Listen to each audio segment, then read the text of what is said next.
இன்னைக்கு நம்ம மார்க்கெட்டில் இருக்கக்கூடிய நிறைய இண்டெக்ஸ் பாசிட்டிவாக தான் ட்ரேட் ஆகிட்டு இருக்கு. மேக்ஸிமம் நிறைய ஸ்டாக்கு இன்னைக்கு பாசிட்டிவாக தான் ட்ரேட் ஆகிட்டு இருக்காங்க. டிஃபென்ஸ் செக்டாரில் இருக்கக்கூடிய அதுவும் ஷிப் பில்டிங் ஸ்டாக்ஸ் வந்து பார்த்தீங்கன்னா கிட்டத்தட்ட 40% மேலே போகிறதுக்கு வாய்ப்பு இருக்குன்னு புரோக்கர்ஸ் வந்து சொல்லியிருக்காங்க. அதை பற்றி பார்ப்போம். ஸ்ரீராம் ஃபைனான்ஸ் கம்பெனியை ஜப்பானில் இருக்கக்கூடிய ஒரு கம்பெனி வந்து பார்த்தீங்கன்னா வாங்க போகிறாங்க. அதனால ஸ்ரீராம் ஃபைனான்ஸ் இன்னைக்கு கிட்டத்தட்ட 4% பாசிட்டிவாக இப்போ வந்து ட்ரேட் ஆகிட்டு இருக்கு. அதை பற்றி பார்ப்போம். ஜப்பான் கம்பெனி கிட்டத்தட்ட 39,000 கோடி ஸ்ரீராம் ஃபைனான்ஸில் வந்து இன்வெஸ்ட்மெண்ட் வந்து பண்ண போகிறாங்க. அதை பற்றி நம்ம ஃபுல் டீட்டெயிலாக வந்து பார்ப்போம். ஃபார்மா செக்டாரில் இருக்கக்கூடிய கம்பெனிலாம் இன்றைக்கி நல்ல ஒரு பாசிட்டிவ் வந்து ட்ரேட் ஆகிட்டு இருக்காங்க. அதுக்கு ஒரு சூப்பரான நியூஸ் இருக்குது. அதை பற்றியும் பார்ப்போம். ஆதித்யா குரூப்பில் இருக்கக்கூடிய ஒரு கம்பெனிக்கு பாசிட்டிவ் நியூஸ் வந்திருக்கு. அதே மாதிரி அந்த கம்பெனியோட ஸ்டாக்கும் ஃபியூச்சரில் கிட்டத்தட்ட 60% மேலே இன்க்ரீஸ் ஆகிறதுக்கு வாய்ப்பு இருக்குன்னு ஒரு நியூஸ் இருக்குது. அதை பற்றி வந்து பார்ப்போம். நம்ம ட்ராக் பண்ணுற ஒரு சில ஸ்டாக்கை பற்றியும் பார்க்க போகிறோம்.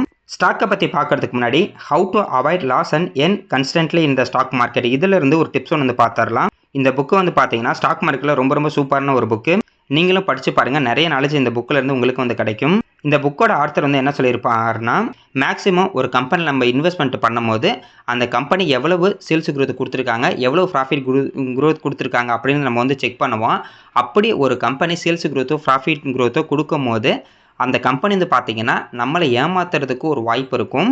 அதாவது எல்லா கம்பெனியும் ஏமாற்றுவாங்க அப்படிலாம் கிடையாது. ஒரு சில கம்பெனி என்ன பண்ணுவாங்கன்னா, இப்போ நம்ம ஒரு இன்வெஸ்டராக இருக்கும் போது கம்பெனி என்ன பண்ணுவாங்க அப்படின்னா, நமக்கு வந்து பார்த்தீங்கன்னா ஒரு கம்பெனி நல்ல வளர்ச்சியில் இருக்குது அப்படின்னா அவங்களோட ப்ராஃபிட் அதிகமாகிட்டே இருக்குன்னா நம்ம வந்து வளர்ச்சியில் இருக்குது அப்படின்ற மாதிரி நம்ம வந்து பார்த்தீங்கன்னா யோசிப்போம். அதனால அந்த கம்பெனி நம்மளுக்கு ஃபேவராக என்ன பண்ணுவாங்கன்னா, அவங்களோட sales growth and profit growth வந்து பார்த்தீங்கன்னா இருக்கிறத விட கொஞ்சம் அதிகமாக கொடுக்கறதுக்கும் ஒரு வாய்ப்பு வந்து இருக்கும். அதனால் ஒரு கம்பெனியில் நம்ம முதலீடு பண்ணும்போது வெறும் சேல்ஸ் குரோத்து ப்ராஃபிட் குரோத்தை மட்டும் பார்த்து முதலீடு பண்ணோம்னா கொஞ்சம் தப்பாக போகிறதுக்கும் வந்து பார்த்திங்கன்னா ஒரு வாய்ப்பு இருக்கும். அதுக்கு பதிலாக நம்ம என்ன பண்ணணும்னா ரிட்டர்ன் ஈக்விட்டி வந்து பார்த்திங்கன்னா செக் பண்ணணும். ஆல்ரெடி ரிட்டர்ன் ஈக்விட்டினா என்னென்னு நம்ம பார்த்திங்கன்னா சொல்லியிருக்கோம்.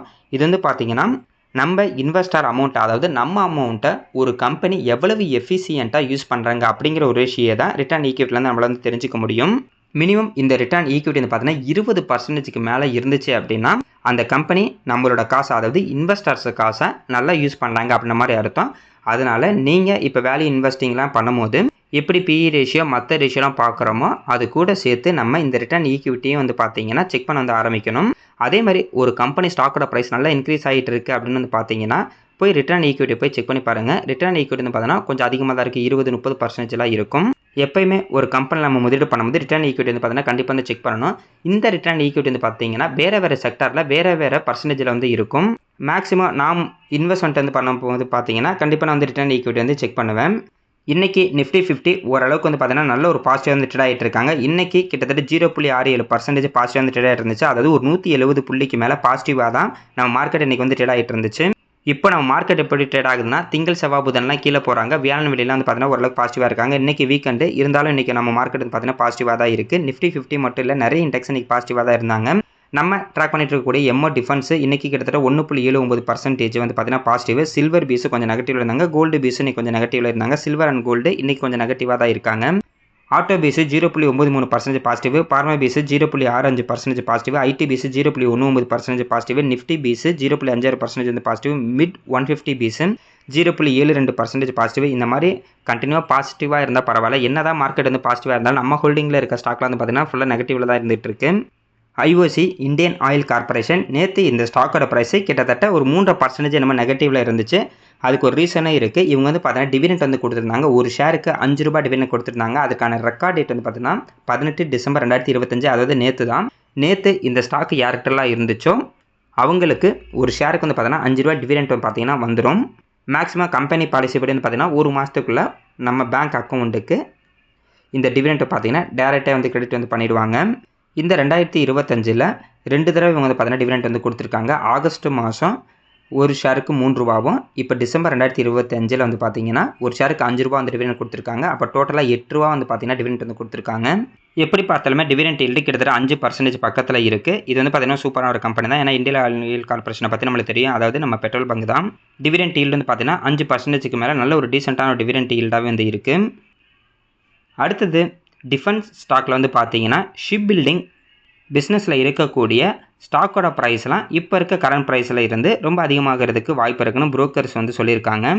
அதுலேயும் முக்கியமாக 3 கம்பெனிக்கு வந்து பார்த்தீங்கன்னா பை ரேட்டிங் வந்து கொடுத்துருக்காங்க. மஷகான் டெக் ஷிப் பில்டர்ஸ்க்கு கிட்டத்தட்ட 36% இன்க்ரீஸ் ஆகிறதுக்கு வாய்ப்பு இருக்குன்னு சொல்லியிருக்காங்க. டார்கெட் ப்ரைஸ் வந்து பார்த்தீங்கன்னா 3200 வந்து கொடுத்துருக்காங்க. அதாவது 3200 போகிறதுக்கு வாய்ப்பு இருக்குன்னு சொல்லியிருக்காங்க.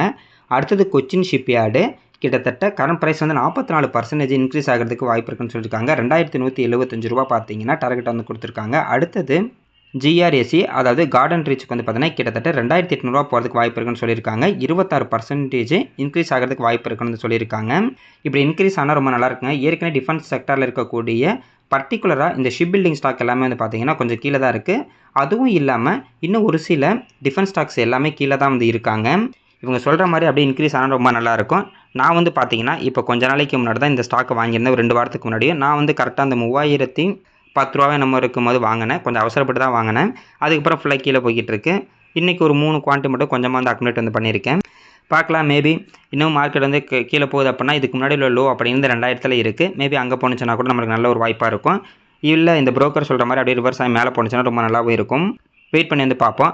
அடுத்தது ஆதித்யா பிர்லா ரியல் எஸ்டேட். இந்த ஸ்டாக்கோட ப்ரைஸு கிட்டத்தட்ட 60% மேலே போகிறதுக்கு வாய்ப்பு இருக்குன்னு மோதிலால் ஓஷோவில் வந்து பார்த்தீங்கன்னா சொல்லியிருக்காங்க. கிட்டத்தட்ட இந்த கம்பெனி கிட்ட வந்து பார்த்தீங்கன்னா 70,000 கோடிக்கு மேலே கிராஸ் டெவலப்மெண்ட் வேல்யூ இருக்கிறதா சொல்லியிருக்காங்க. அதாவது இவங்க வந்து ரியல் எஸ்டேட் பிஸ்னஸில் இருக்கனால கிட்டத்தட்ட 70,000 கோடிக்கு மேலே இவங்ககிட்ட வந்து பார்த்தீங்கன்னா அமௌண்ட் வர்றதுக்கு ஒரு வாய்ப்பு இருக்குன்னு சொல்லியிருக்காங்க. அதுவும் இல்லாமல் கிட்டத்தட்ட 5100 கோடி வந்து பார்த்தீங்கன்னா அன்சோல்டு இன்வென்ட்ரியாக இவங்ககிட்ட வந்து இருக்குது. அதுவும் இல்லாமல் 46,200 கோடிக்கு வந்து பார்த்தீங்கன்னா அப்கமிங்கில் வந்து லான்ச்சஸ் வந்து பண்ண போகிறாங்க. அதுக்கு அடுத்தது 18,600 கோடி வந்து பார்த்தீங்கன்னா இவங்க விற்றதில் இருந்து இவங்ககிட்ட அமௌண்ட் வந்து இன்ஃப்ளோ வந்து வந்திருக்கு. இதெல்லாம் வச்சு பார்க்கும்போது இந்த ஸ்டாக்கோட ப்ரைஸு இப்போ இருக்க ப்ரைஸ்லேருந்து 60% இன்க்ரீஸ் ஆகிறதுக்கு வாய்ப்பு இருக்குன்னு சொல்லியிருக்காங்க. டார்கெட் ப்ரைஸாக 2275 ரூபா வந்து பார்த்தீங்கன்னா வந்து கொடுத்துருக்காங்க. இந்த கம்பெனியோட சிஏஜிஆர் 2025லேருந்து 28 வரைக்கும் பார்த்தீங்கன்னா 26% இருக்கிறதா சொல்லியிருக்காங்க. இந்த மாதிரி 26% இன்க்ரீஸ் ஆனிச்சுன்னா கண்டிப்பாக இந்த கம்பெனிக்கு வந்து பார்த்தீங்கன்னா நல்ல ஒரு பாசிட்டிவாகவே இருக்கும். இவங்க ரியல் எஸ்டேட்டில் தான் இருக்காங்க. அதாவது ஆதித்யா பிர்லா ரியல் எஸ்டேட்டு. இந்த கம்பெனி வந்து பார்த்தீங்கன்னா luxury, premium and ultra luxury housing செக்மெண்ட்டில் தான் வந்து இருக்காங்க. கிட்டத்தட்ட 2021 இருந்து இப்போ வரைக்கும் பார்த்தீங்கன்னா இவங்களோட சிஏஜிஆர் கிட்டத்தட்ட 90%க்கு மேலே வந்து இருக்குது. பார்ப்போங்க, இவங்க சொல்கிற மாதிரி இந்த ஸ்டாக்கோட ப்ரைஸ் இன்க்ரீஸ் ஆனால் ரொம்ப நல்லாயிருக்கும். இந்த ஸ்டாக்கு லாஸ்ட்டு ஒரு வருஷமாக வந்து பார்த்தீங்கன்னா கிட்டத்தட்ட 35% வந்து நெகட்டிவில் தான் இருக்குது. கிட்டத்தட்ட 3000க்கு மேலே இருந்த இந்த ஸ்டாக்கோட ப்ரைஸ், அதாவது ஒரு 3100 3200 இருந்த ஸ்டாக்கோட ப்ரைஸ் இப்போ வந்து பார்த்தீங்கன்னா 1736 தான் ட்ரேட் ஆகிட்டு இருக்கு. இதுக்கு முன்னாடி இந்த கம்பெனியோட பேர் வேறு இருந்துச்சு. இப்போ வந்து பார்த்தீங்கன்னா ரீபிராண்ட் வந்து பண்ணியிருக்காங்க ஆதித்யா பிர்லா ரியல் எஸ்டேட் லிமிடெட்னு. பார்ப்போங்க, இன்க்ரீஸ் ஆனால் ரொம்ப நல்லாயிருக்கும். அடுத்தது ஓலா எலக்ட்ரிக் ஸ்டாக்கோட ப்ரைஸு இன்றைக்கி கிட்டத்தட்ட 10% பாசிட்டிவாக வந்து க்ளோஸ் வந்து ஆக போகுது. கிட்டத்தட்ட அப்பர் சர்க்கியூட்டே போயிட்டாங்க. இதுக்கு சூப்பரான ஒரு நியூஸும் இருக்குது. அதாவது இந்த கம்பெனியோட சிஇஓ வந்து பார்த்தீங்கன்னா அவங்களோட ஸ்டேக்கை வந்து விற்றுருக்காங்க. விற்றுட்டு அவங்க ப்ரொமோட்டர் ஃப்ளெட்ஜை வந்து பார்த்தீங்கன்னா ஃபுல்லாக வந்து ரிமூவ் பண்ணிட்டாங்க. அதாவது ஃப்ளெட்ஜ் அப்படின்னா என்னென்னா கம்பெனியோட ஷேரை வச்சு லோன் வந்து வாங்கியிருப்பாங்க, அதாவது கடன் வந்து வாங்கியிருப்பாங்க. இப்போ அந்த கடன் வந்து பார்த்தீங்கன்னா ஃபுல்லாக வந்து அடைச்சிருக்காங்க. இந்த ஷேரை வச்சு லோன் வாங்குறது எப்படின்னா அது வந்து பார்த்தீங்கன்னா கடைசி ஆப்ஷனாக இருக்கும். அதாவது யாருமே இவங்களுக்கு வந்து காசு தர மாட்டாங்க, பேங்க் லோன் எதுவுமே கிடச்சிருக்காது. லாஸ்ட் ஆப்ஷனாக தான் வந்து அதை வந்து பார்ப்பாங்க. அந்த மாதிரி அவங்கக்கிட்ட இருந்த ஸ்டாக் வந்து பார்த்தீங்கன்னா கொடுத்துட்டு அவங்க லோன் இல்லைனா கடன் வந்து வாங்கியிருப்பாங்க. இப்போ அந்த கடன் வந்து பார்த்தீங்கன்னா திருப்பி வந்து அடைச்சிருக்காங்க. இதனால தான் இன்றைக்கி இந்த ஸ்டாக் ப்ரைஸ் கிட்டத்தட்ட 10% பாசிட்டிவாக வந்து பார்த்தீங்கன்னா ட்ரேட் ஆகிட்டு வந்து ஆகிட்டுருக்கு. பாவிஸ் அகர்வால் அவர்கிட்ட இருந்த ஸ்டேக்கில் இருந்து ரொம்ப சின்ன போர்ஷன் வந்து பார்த்திங்கன்னா விற்றுட்டு அதிலிருந்து அமௌண்ட்டை எடுத்து தான் இப்போ இந்த கடனை வந்து அடைச்சிருக்காங்க. இந்த கடனை அடைச்சனால இவங்க வச்சுருந்த அந்த ஃப்ளெட்ஜ் வந்து பார்த்திங்கன்னா ஃபுல்லாக வந்து ரெக்கவர் வந்து ஆயிடுச்சு. அதனால் இது ஒரு பாசிட்டிவான நியூஸாக எடுத்துகிட்டு பார்த்தீங்கன்னா இன்றைக்கி இந்த ஸ்டாக்கோட ப்ரைஸ் ஒரு 10% பாசிட்டிவாக ட்ரேட் ஆகிட்டுருக்கு. என்னதான் இவங்க வந்து பார்த்தீங்கன்னா கடன் அடைச்சாலும் இன்னமும் இவங்க வந்து பார்த்திங்கன்னா ப்ராஃபிட் இல்லாமல் தான் இந்த கம்பெனி வந்து ரன் ஆகிட்டுருக்கு. பார்க்கலாம் அடுத்தடுத்து என்ன பண்ணுறாங்கன்னு. ஏன்னா இவங்க வந்த புதுசில் இவங்க மட்டும்தான் வந்து பார்த்தீங்கன்னா எலக்ட்ரிக்கில் வந்து ஒரு டாமினன்ட் பிளேயராக வந்து இருந்தாங்க. ஆனால் இப்போ வந்து பார்த்தீங்கன்னா எல்லா கம்பெனியுமே எலக்ட்ரிக் வெஹிக்கிளுக்கு வர ஆரம்பிச்சிட்டாங்க. அதுவும் இவங்களுக்கு வந்து பார்த்தீங்கன்னா கொஞ்சம் நெகட்டிவாக தான் இருக்கும். பார்ப்போம் என்ன போக போக என்ன பண்ணுறாங்க அப்படின்னு. ஆனால் இந்த ஸ்டாக்கு லிஸ்ட் ஆனதுலேருந்து இன்னமும் வந்து பார்த்தீங்கன்னா 50% நெகட்டிவாக தான் வந்து இருக்குது. அடுத்தது கேபிள்ஸ் அண்ட் ஒயர்ஸ் செக்டாரில் இருக்கக்கூடிய ஸ்டாக்கோட price Polycab and KEI industries இன்றைக்கி கிட்டத்தட்ட 4% பாசிட்டிவ் வந்து ட்ரேட் ஆகிட்டு இருக்கு. இதுக்கு முன்னாடி வீடியோவில் கூட வந்து பார்த்துருந்தோம். கேபிள்ஸ் அண்ட் ஒயர்ஸ் செக்டாரில் இருக்கக்கூடிய கம்பெனிக்கெல்லாம் அடுத்த 2-3 வருஷம் வந்து நல்லாயிருக்கும், அவங்களோட க்ரோத் அப்படிங்கிறது ரொம்ப நல்லாயிருக்கும் அப்படின்னு போன வீடியோவில் வந்து பார்த்துருந்தோம். இன்றைக்கி வந்து பார்த்தீங்கன்னா 2 கம்பெனியுமே ஒரு 4% வந்து இன்க்ரீஸ் ஆகிருக்கு. இந்த 2 கம்பெனி பார்த்தீங்கன்னா நல்ல ஒரு குரோத்தில் தான் இருக்காங்க. அதுவும் இல்லாமல் இந்த செக்டரை பொறுத்த வரைக்கும் இன்ஃப்ராஸ்ட்ரக்சர் நம்ம இந்தியாவில் இன்னமும் வந்து பார்த்தீங்கன்னா இன்னும் நிறைய வந்து டெவலப்மெண்ட் பண்ண வேண்டி இருக்குது. அதே மாதிரி ரினியூபிள் எனர்ஜிலே நம்ம வந்து கான்சன்ட்ரேஷன் வந்து பண்ணிக்கிட்டு இருக்கோம். அதனால் இந்த கேபிள்ஸ் அண்ட் ஒயர்ஸ் தேவை வந்து பார்த்தீங்கன்னா இன்னும் ரொம்ப அதிகமாக தான் இருக்கும். இது 2 கம்பெனியுமே சூப்பரான ஒரு கம்பெனி. அதுவும் இந்த பாலிகாப் இந்தியாவில் வந்து பார்த்தீங்கன்னா நல்ல ஒரு குரோத்தில் இருக்கக்கூடிய ஒரு கம்பெனி. பார்ப்போங்க, அப்படியே இன்க்ரீஸ் ஆகிட்டு போயிட்டு இருந்துச்சுன்னா ரொம்ப நல்லாவே இருக்கும். அடுத்தது TA India tube investment of India. இந்த ஸ்டாக்கோட ப்ரைஸும் இப்போ வந்து பார்த்தீங்கன்னா லாஸ்ட் ஒரு வருஷத்தில் கிட்டத்தட்ட 31% நெகட்டிவாக தான் இருக்குது. கரெக்டாக இந்த ஸ்டாக்கோட லோ ப்ரைஸ் பக்கத்தில் வந்து ட்ரேட் ஆகிட்டு இருக்கு. இதுக்கு முன்னாடி லோ வந்து பார்த்தீங்கன்னா மார்ச் மாதம் இருந்துச்சு. அதாவது மார்ச் 2025 இந்த ஸ்டாக்கு ஒரு 2500 பக்கத்தில் வந்துச்சு. இப்போ கரெக்டாக அதே ப்ரைஸுக்கு வந்துருக்கு. நல்ல ஒரு லோ ப்ரைஸில் தான் இருக்குது. லாஸ்ட் 5 வருஷத்தில் பார்க்கும்போது இந்த ஸ்டாக்கோட ப்ரைஸ் கிட்டத்தட்ட 218% வந்து இன்க்ரீஸ் ஆகிருக்கு. கரெக்டாக நல்ல ஒரு ஹை வந்து போனாங்க. கிட்டத்தட்ட ஒரு 3400 பக்கத்தில் போயிட்டு பார்த்தீங்கன்னா கீழே வந்தாங்க. அதாவது 2500 ரூபாய்க்கு வந்துட்டு 3450 போயிட்டு மறுபடியும் இப்போ வந்து 2500 வந்துருச்சு. ஆனால் இதுக்கு முன்னாடி இருந்த ஹை அப்படிங்கிறது கிட்டத்தட்ட 4000க்கு மேலே வந்து இருக்குது. இப்போதைக்கு இந்த ஸ்டாக்கோட ப்ரைஸ் வந்து பார்த்தீங்கன்னா நல்ல ஒரு லோ ப்ரைஸாக தான் இப்போதைக்கு இருக்குது. பார்க்கலாங்க. இப்போ வந்து இந்த லோ ப்ரைஸில் இருக்கனால அப்படியே ரிவர்ஸ் ஆகி மேலே போனுச்சுன்னா ரொம்ப நல்லாயிருக்கும். சூப்பரான ஒரு கம்பெனி கூட வெயிட் பண்ணி வந்து பார்ப்போம். அடுத்தது இன்றைக்கி பார்மா செக்டரில் இருக்கக்கூடிய ஸ்டாக்லாம் ஓரளவுக்கு பாசிட்டிவாக தான் இருந்தாங்க. பார்மா பீஸ் கூட வந்து பார்த்தீங்கன்னா காலையில் கிட்டத்தட்ட 1% மேலே பாசிட்டிவாக தான் இருந்துச்சு. அதுக்கப்புறம் போக போக கொஞ்சமாக வந்து கீழே போயிட்டாங்க. என்ன நியூஸ்னால் யூஎஸ் செனட் வந்து பார்த்தீங்கன்னா பயோசெக்யூர் ஆக்ட் வந்து பாஸ் பண்ணியிருக்காங்க. இதனால் இந்தியன் கம்பெனிக்கு நிறைய பெனிஃபிட் கிடைக்கும் அப்படின்ற மாதிரி தான் நிறைய பேர் வந்து எதிர்பார்த்துட்ருக்காங்க. இந்த ஆக்ட் படி இப்போ வந்து பார்த்தீங்கன்னா சைனாவில் இருக்கக்கூடிய நிறைய கம்பெனி அவங்களோட ப்ராடக்டை யூஎஸில் வந்து பார்த்தீங்கன்னா நிறைய வந்து சேல் பண்ணிகிட்டு இருக்காங்க. இந்த ஆக்ட்னால சைனா கம்பெனிக்கு கொஞ்சம் நெகட்டிவாகவும் இந்தியன் கம்பெனிக்கு பெரிய பாசிட்டிவாகவும் இருக்கிறதுக்கு வந்து நிறைய வாய்ப்பு இருக்குது. ஏன்னா இப்போதைக்கு யூஎஸ் வந்து என்ன ட்ரை பண்ணுறாங்கன்னா சைனாவோட ப்ராடக்ட் நிறைய யூஎஸில் இருக்கனால அவங்க கண்ட்ரோலில் இது போகிறதுக்கு நிறைய வாய்ப்பு இருக்குது. அதாவது இந்த பயோடெக் ப்ராடக்ட் எல்லாமே சைனா வந்து கண்ட்ரோல் பண்ணுற மாதிரி இருக்கும். அதனால அதை நம்ம கொஞ்சம் ஸ்டாப் பண்ணிட்டோம் அப்படின்னா யூஎஸ்க்கு நல்லது அப்படின்ற மாதிரி தான் அவங்க வந்து பார்த்தீங்கன்னா அந்த ஆக்டில் கொஞ்சம் சேஞ்சஸ் பண்ணியிருக்காங்க. இதனால நம்ம இந்தியாவுக்கு பெரிய பாசிட்டிவாக இருக்கிறதுக்கு ஏன்னா இப்போ சைனா ப்ராடக்டாக அவங்க கொஞ்சம் வாங்குறத ஸ்டாப் பண்ணாங்க அப்படின்னா அடுத்து நம்ம இந்தியாவில் இருக்கக்கூடிய கம்பெனியோட ப்ராடக்ட் சேல்ஸ் அப்படின்னு பார்த்தீங்கன்னா அதிகமாகும். இதனால் டிவிஸ் லேபரேட்டரிக்கு நிறைய பாசிட்டிவ் இருக்கிறதுக்கு வாய்ப்பு இருக்குதுன்னு சொல்லியிருக்காங்க. பார்க்கலாங்க. ஏற்கனவே நம்ம வந்து பார்த்தீங்கன்னா பார்மா செக்டர் எல்லாமே ரொம்ப நல்லா தான் பர்ஃபார்மன்ஸ் வந்து பண்ணிகிட்டு இருக்காங்க. இதுக்கப்புறம் இன்னமும் ரொம்ப நல்லா பர்ஃபார்மன்ஸ் பண்ணாலும் ரொம்ப நல்லாயிருக்கும். பார்மா இடிஎஃப்பை பொறுத்த வரைக்கும் கிட்டத்தட்ட 23 ரூபாய்க்கு இப்போ வந்து ட்ரேட் ஆகிட்டு இருக்குது பார்மா பீஸு. எப்போயுமே இந்த கம்பெனிலாம் வந்து பார்த்தீங்கன்னா இருந்துகிட்டு தான் இருக்கும். அது பார்மா செக்டர் இருந்துகிட்டு தான் இருக்கும். அதனால் இதை கூட நம்ம வந்து பார்த்தீங்கன்னா லாங் டர்முக்கு நல்ல ஒரு ஆப்ஷனாக நம்ம வந்து பார்க்கலாம்.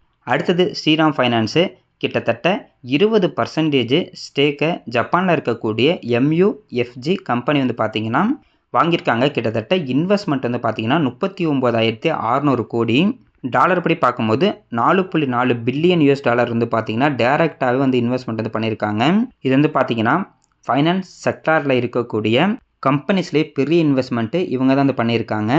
இதுக்கு முன்னாடி வந்து பார்த்திங்கன்னா எமிரேட்ஸு கிட்டத்தட்ட 26,850 கோடி RBL பேங்க்கில் வந்து பார்த்தீங்கன்னா இன்வெஸ்ட்மெண்ட் வந்து பண்ணாங்க. அடுத்தது சுமிட்டோமோ எஸ் பேங்க்கில் வந்து பார்த்தீங்கன்னா கிட்டத்தட்ட 14,000 கோடி வந்து இன்வெஸ்ட்மெண்ட் வந்து பண்ணியிருந்தாங்க. அப்படி பார்க்கும்போது இவங்க 39,618 கோடி அப்படிங்கிறது ரொம்ப பெரிய அமௌண்ட்டு தான். இந்த நியூஸ்னால இன்றைக்கி ஸ்ரீராம் ஃபைனான்ஸ் ஸ்டாக்கோட ப்ரைஸ் வந்து பார்த்தீங்கன்னா கிட்டத்தட்ட 3% மதியம் வந்து பாசிட்டிவாக தான் ட்ரேட் ஆகிட்டு இருந்தாங்க. ஸ்ரீராம் ஃபைனான்ஸ் வந்து பார்த்தீங்கன்னா ரொம்ப சூப்பரான ஒரு கம்பெனி தான். இந்த கம்பெனியை பற்றி நம்ம நிறைய பேத்துக்கு வந்து தெரியும். இவங்க வந்து பார்த்தீங்கன்னா ஒரு ஃபைனான்ஸ் கம்பெனியாக வந்து இருக்காங்க. மேக்ஸிமம் இந்த கம்பெனி வந்து பார்த்தீங்கன்னா கமர்ஷியல் வெஹிக்கிள் ஃபைனான்சிங்கில் தான் ஃபோக்கஸ் வந்து பண்ணிக்கிட்டு இருக்காங்க. அதுவும் இல்லாமல் லைஃப் இன்சூரன்ஸ்லேயும் இருக்காங்க, ஜென்ரல் இன்சூரன்ஸும் வந்து பண்ணிகிட்டு இருக்காங்க, ஹவுசிங் ஃபைனான்ஸும் வந்து பண்ணிகிட்டு இருக்காங்க. மேக்ஸிமம் இவங்களோட ஃபோக்கஸ் வந்து பார்த்தீங்கன்னா வெஹிக்கிள் ஃபைனான்சிங்காக தான் இருக்கும். நல்ல ஒரு கம்பெனியும் கூட. அடுத்து நம்ம இவங்களோட கீ ரேஷியோ வந்து பார்த்துடலாம். மார்க்கெட் கேப்பு 1,68,000 கோடிக்கு மேலே இருக்குது. ஸ்டாக்கோட பி ரேஷியோ 19 தான் இருக்குது. Industry B ratio 21, book value 322 ரூபாய், டிவிடெண்ட் ஈல்டு 1.15%. ROCE வந்து பார்த்தீங்கன்னா 11%, ROE 15%, ROIC 11%, OPM 72% வந்து இருக்குது. ஓவரால் அந்த பர்சன்டேஜ் வந்து சூப்பரான ஒரு பர்சன்டேஜ். இதில் வந்து பார்த்தீங்கன்னா ROE வெறும் 15% தான் இருக்குது. அப்புறம் மாதிரி யோசிக்கலாம். மேக்ஸிமம் ஃபைனான்ஸ் வந்து பார்த்தீங்கன்னா ROE கொஞ்சம் கம்மியாக வந்து இருக்கும். இன்டென்சிக் விலை 709 ரூபாயில் இருக்குது. அதாவது இந்த கம்பெனியோட கரண்ட் பர்ஃபார்மன்ஸ் பார்க்கும்போது இந்த ஸ்டாக்கோட ப்ரைஸ் 709 ரூபாய்க்கு ஒருத்தான ஸ்டாக் ஆன் எடுத்தோம். பிஜி ரேஷியோ 0.43 இருக்காங்க. டெப்ட் ஈக்விட்டி 3.87 இருக்குது. இவங்க வந்து ஃபைனான்ஸ் கம்பெனி அப்படிங்கிறனால டெப்ட் ஈக்விட்டி கொஞ்சம் அதிகமாக தான் இருப்பாங்க. ப்ரைஸ் டு புக் வேல்யூ பார்க்கும்போது 2.79 இருக்குது. ஓவராலாக இந்த ரேஷியோ வச்சு பார்க்கும்போது ஸ்டாக்கோட ப்ரைஸ் நல்ல ஒரு ப்ரைஸில் தான் ட்ரேட் ஆகிட்டு இருக்கு. பிஜி ரேஷியோலாம் வந்து பார்த்தீங்கன்னா 0.43 கீழே தான் இருக்குது. ஸ்டாக்கோட பி ரேஷியோலாம் வெறும் 20 கீழே தான் இருக்குது. நல்ல ஒரு ரேஷியோவில் இருக்குது. அடுத்தது இவங்களோட ப்ராஃபிட் அண்ட் லாஸ் ஸ்டேட்மெண்ட் வந்து பார்க்கலாம். மார்ச் 2014 இவங்களோட ரெவன்யூ 8476 கோடியும் அப்போ நெட் ப்ராஃபிட் 1358 கோடி வந்து கொடுத்துருக்காங்க. இதுவே மார்ச் 2025 இவங்களோட ரெவன்யூ 43941 கோடியும் நெட் ப்ராஃபிட் வந்து பார்க்கும்போது கிட்டத்தட்ட 9576 கோடி வந்து கொடுத்துருக்காங்க. இந்த லாஸ்ட் ஒரு 3 வருஷத்துல தான் பார்த்தீங்கன்னா இவங்களோட ரெவன்யூ அண்ட் நெட் ப்ராஃபிட் ரொம்ப அதிகமாகிட்டே இருக்குது. இருந்தாலும் இவங்களுக்கு நல்ல ஒரு லாபம் தான் வந்து இயர் ஆன் இயர் வந்து கிடச்சிக்கிட்டு இருக்கு. இப்போதைக்கு சூப்பராக வந்து பெர்ஃபார்மன்ஸ் வந்து பண்ணிட்டு இருக்காங்க. அதுவும் இந்த லாஸ்ட் 3-4 வருஷத்தில் அதிகப்படியான வளர்ச்சியில் வந்து இருக்காங்க. அடுத்தது இவங்களோட சிஏஜிஆர் வந்து பார்க்கலாம். சேல்ஸ் growth லாஸ்ட் 5 வருஷத்தில் 22%, ப்ராஃபிட் growth 27% இருக்குது. ஸ்டாக்கோட ப்ரைஸ் வந்து பார்த்தீங்கன்னா லாஸ்ட் 5 வருஷத்தில் 33%. அதாவது 5 வருஷத்துக்கு முன்னாடி இந்த ஸ்டாக்கில் ஒருத்தர் முதலீடு பண்ணியிருந்தா கூட வருஷம் 33% இந்த ஸ்டாக்கோட ப்ரைஸ் அதிகமாக இருக்குது. ரிட்டர்ன் ஈக்விட்டி வந்து பார்த்தீங்கன்னா இப்போதைக்கு 16% வந்து இருக்குது. அடுத்தது நம்ம ஷேர் ஹோல்டிங் பேட்டர்ன் வந்து பார்க்கலாம். ப்ரொமோட்டர்கிட்ட கிட்டத்தட்ட 25.39% ஷேர் ஹோல்டிங் பேட்டர்ன் இருக்குது. எஃப்ஐட்ட வந்து பார்த்தீங்கன்னா 49.61% வந்து இருக்குது. டிஐட்ட 18.65%. ரீட்டைல் பீப்பிள்கிட்ட வந்து பார்த்தீங்கன்னா வெறும் 6.34% தான் இருக்குது. ஓவராலாக இந்த ஷேர் ஹோல்டிங் பேட்டர்னும் சூப்பரான ஒரு ஷேர் ஹோல்டிங் பேட்டர்ன் தான். லாஸ்ட் ஒரு வருஷத்தில் பார்க்கும்போது இந்த ஸ்டாக்கோட ப்ரைஸ் கிட்டத்தட்ட 53% வந்து பார்த்தீங்கன்னா இன்க்ரீஸ் ஆகிருக்கு. இப்போ நம்ம கொஞ்ச நாளைக்கு முன்னாடி வந்து பார்க்கும்போது கூட அதோட கையிலேருந்து நல்ல ஒரு லோ ப்ரைஸ் வந்தாங்க. கிட்டத்தட்ட ஒரு 25%, 30% அதோட கையிலேருந்து பார்த்தீங்கன்னா கீழே வந்திருக்காங்க. இப்போ இந்த சார்ட்டை வச்சு பார்க்கும்போது அதாவது ஒரு 730 ரூபாயில் இந்த ஸ்டாக்கோட ப்ரைஸ் கிட்டத்தட்ட 500 ரூபா வந்தாங்க. அதுக்கப்புறம் 500 ரூபாயிலேருந்து இப்போ வந்து பார்த்தீங்கன்னா 900 ரூபா வந்து போயிட்டாங்க. எப்படி பார்த்தாலும் அது லோவிலேருந்து ஒரு 70% இந்த மாதிரி வந்து இன்க்ரீஸ் வந்து ஆயிருக்கு. சூப்பரான ஒரு கம்பெனிங்க. எப்பயும் சொல்கிறதா இந்த மாதிரி சூப்பரான ஒரு கம்பெனி ஸ்டாக்கோட ப்ரைஸோ அதோட கையிலேருந்து 20-30% எல்லாம் கீழே வந்துச்சுன்னா அதை நம்ம நல்ல ஒரு வாய்ப்பாக வந்து யூஸ் பண்ணிக்கலாம். பார்ப்போம். இந்த மாதிரி பெரிய பெரிய இன்வெஸ்ட்மெண்ட்லாம் இந்த கம்பெனியில் வந்து பண்ணுறனால இதுக்கப்புறம் இவங்க ரொம்ப வேகமாக வளர்ந்தாங்கன்னா ரொம்ப நல்லாயிருக்கும். சூப்பரான ஒரு கம்பெனியும் கூட பார்க்கலாங்க. இன்றைக்கி வெள்ளிக்கிழமை தான் இருந்தாலும் மார்க்கெட்டு ஓரளவுக்கு வந்து பாசிட்டிவாக தான் வந்து ட்ரேட் ஆகிட்டு இருந்தது. அடுத்த வாரமும் இதே பாசிட்டிவாக இருந்துச்சுன்னா ரொம்ப நல்லாயிருக்கும்.